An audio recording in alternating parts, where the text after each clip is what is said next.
Ó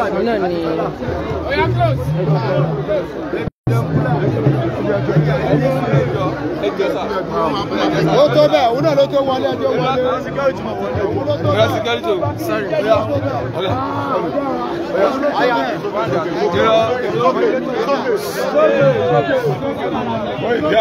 Okay, Koiki. Ẹ jẹ́ kí Koiki wọlé. Okay, Koiki.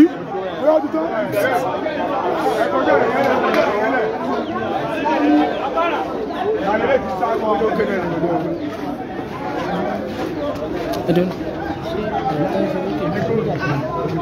We are there. We go to Amẹ. Àwọn kẹ́ni ẹ̀ tó Amẹ. Bọ́ mi paná lẹ́ẹ̀kan yẹn. Dáàdì ọjọ́. Àdé ìrèlè kò kílẹ̀ bẹ́ẹ̀ lọ sí ẹ̀mí. Àlàyé àwọn tó darí ká sọ apá ayé bẹ́ẹ̀ jẹ́ sí. Àádá ayé bẹ́ẹ̀ yóò dá àwọn.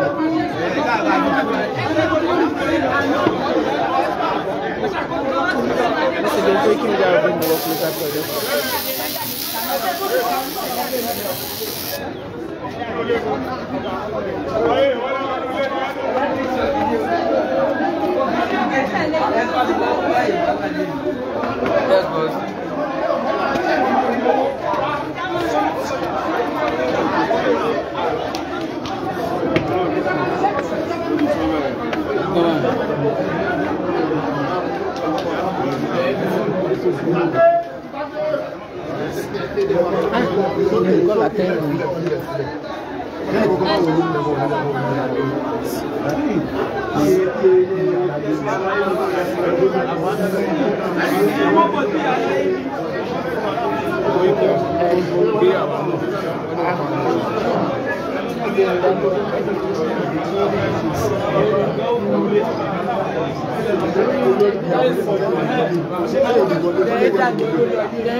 Once again, Koikimedia will bring you more closer to your doorstep. The chief imam, you need that good.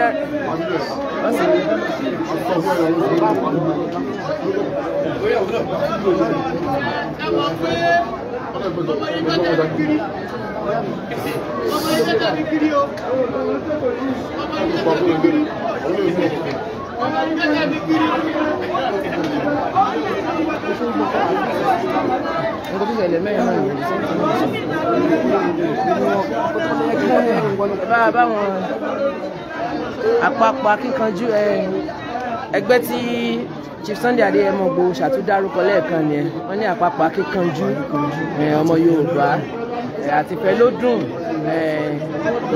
ẹ darapọ̀ mọ́ wọn. Our people are good to go, they are ready to go.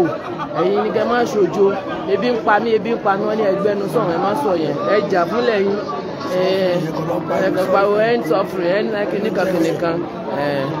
Ẹ̀yin náà wò ta. Honourable Sinapela, àwọn náà wọ́n wà ní agbègbè yìí, wọ́n á pàdé Chief Sunday Adeyemo gbòó. Wọ́n náà rẹ̀ ń wo àwọn èèyàn tó dúró gidigidi nísàlẹ̀. Kékeré làwọn ilé, àwọn èèyàn sì tó ń bẹ ní ẹ̀gbẹ́ náà. Once again, Koikimedia will bring the work closer to your doorstep. Thank you for joining us, and don't forget to support Koikimedia. Please, we need your support in any way, and it is voluntary support, voluntary donation. Contact our Oga, contact our boss, and we will do justice to it. And we still have a lot. Throughout this night, we will be online. Fún wa bó ṣe ń kú là ń gbà tàn, bó ṣe ń kú là ń tàn, bó ṣe ń kú là ń tàn. Bóyá wà láàrin ẹ̀yìn, bóyá wà ní ọ̀rẹ́ yìí wá, á jọ mọ̀ wò. So ẹ má wọrí nípa yẹn. Ìnáwó ṣì ń lọ. Ọ̀la funeral service wà lọ́la. lying in the state of mama ó ti wáyé wọ́n ti gbé ìyá dé inú Ìgbòho wọ́n ti wakekeeping lẹ́ni bàbá wa ti lọ bá kábíyèsí wọ́n ti kí gbogbo kínní ẹ̀yin blogger mo mọ̀ pé ẹ máa ready láti máa retweet nǹkan tí ó ń dùn ẹnìkan ẹ wà máa sọ ní ọ̀nà nǹkan míì.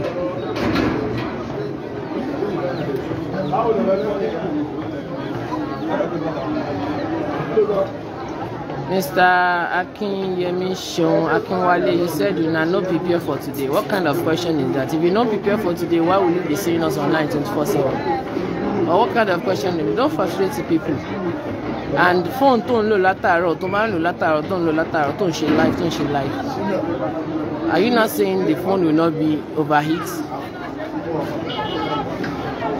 You are saying you're not prepared. And if you're not prepared, well, come and don't let me give you the reply. If I should give you the reply, even yourself you will not like it.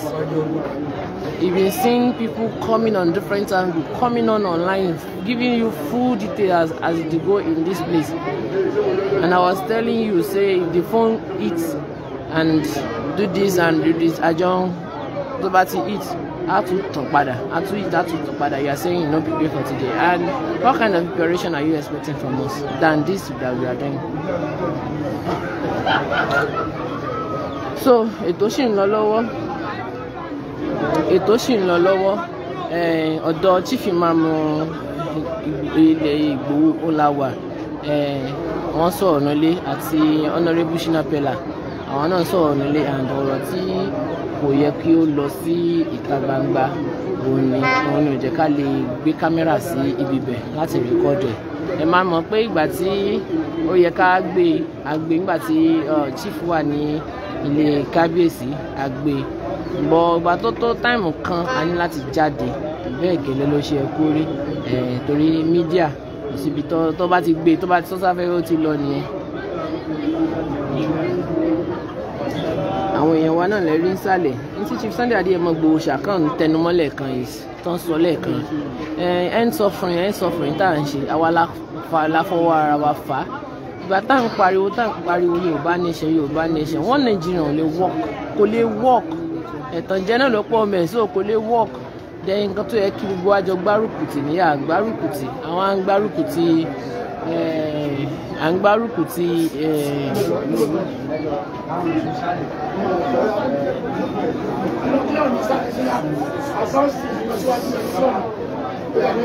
so a ti fẹ́ move lọ sísàlẹ̀ so.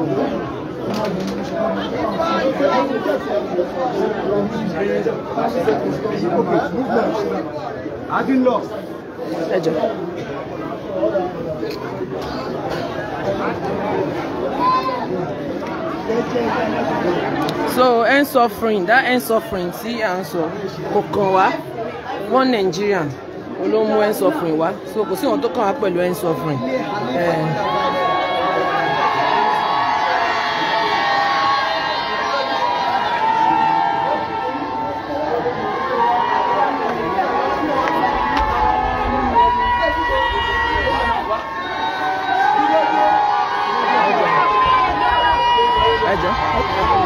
Ajá pariwo bílẹ̀.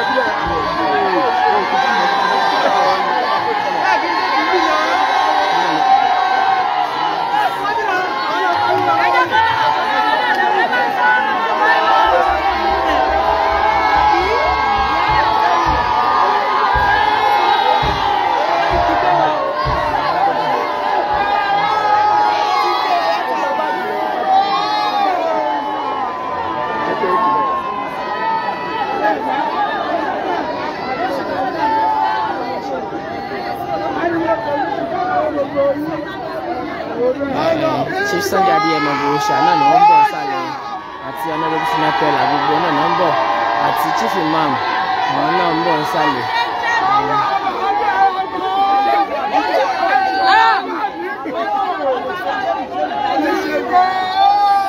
Ìmáàmù tí wọ́n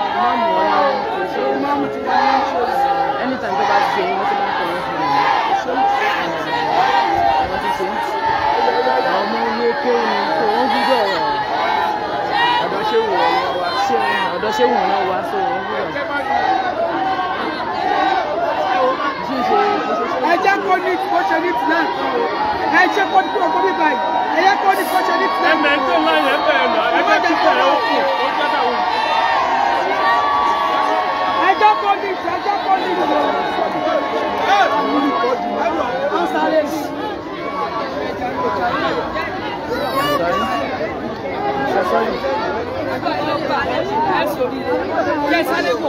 Sunday Adeyemo Igboho àti bàbá wa Sunday àti àwọn náà ni wọ́n ń bọ̀ padà ní ọwọ́ ọ̀ka yìí. láti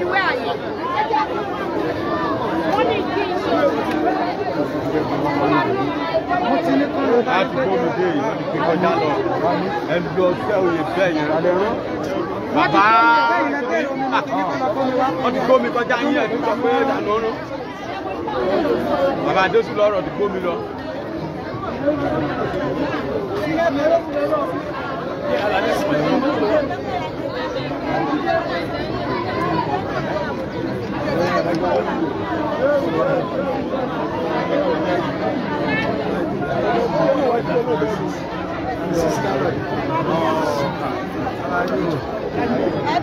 Bí ẹ kàn ti máa bọ̀ náà.